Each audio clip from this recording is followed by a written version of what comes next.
আসসালামু আলাইকুম রহমতুল্লাহি ওয়াবারাকাতুহ।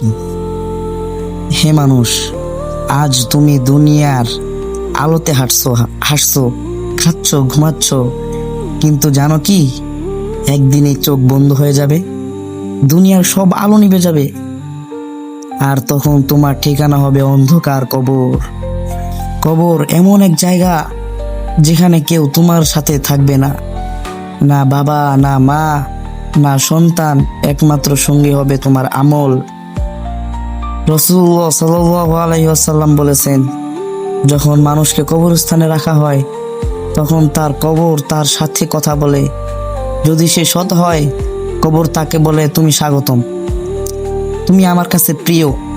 আর যদি সে পাপী হয়, পাপ করে থাকে, কবর বলে, তুমি অভিশপ্ত, আমি তোমাকে চূর্ণ করে ফেলবো। হে মানুষ, কবরের অন্ধকারে তখন তোমাকে জিজ্ঞেস করা হবে, তোমার রব কে, তোমার ধর্ম কি, তোমার নবীকে দেখে জিজ্ঞাসা করা হবে, এই মহাপুরুষ কে, যে দুনিয়াতে নামাজ ত্যাগ করেছে, মিথ্যা বলেছে, অন্যের হক খেয়েছে, সে কবরেই শুরু করবে তার আযাবের জীবন। ফেরেশতারা লোহার হাতুড়ি দিয়ে আঘাত করবে, তার চিৎকার স্বয়ং প্রাণীরা শুনবে, কিন্তু মানুষ শুনবে না, কারণ আল্লাহ তা গোপন রেখেছেন। ভাবো ভাই, আজ যদি তোমাকে কবরের মাটিতে নামিয়ে দেওয়া হতো, অন্ধকারে একা একা থাকতে হতো, কেমন লাগতো?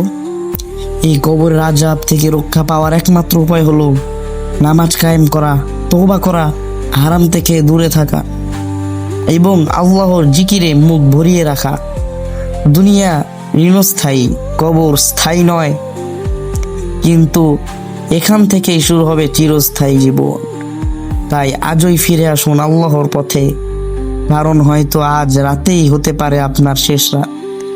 হে আল্লাহ, আমাদের কবরের অন্ধকারকে নূরে পরিণত করো, আমাদের কবরকে জান্নাতের ব্যবস্থা করে দাও, আমিন। এই ভিডিওটি তাদের জন্য যারা পরকালের বাস্তবতা ভুলে গেছে, কবরের অন্ধকার, ফেরেশতাদের প্রশ্ন এবং আযাবের সত্য কাহিনী আমাদের জাগিয়ে তুলতে পারে যদি আমরা মন দিয়ে শুনি। তো ভিডিওটি আজ এই পর্যন্তই। আশা করি ভালো থাকবেন, সুস্থ থাকবেন। এরকম আরো ইসলামিক ভিডিও পেতে অবশ্যই চ্যানেলটি সাবস্ক্রাইব করে রাখুন।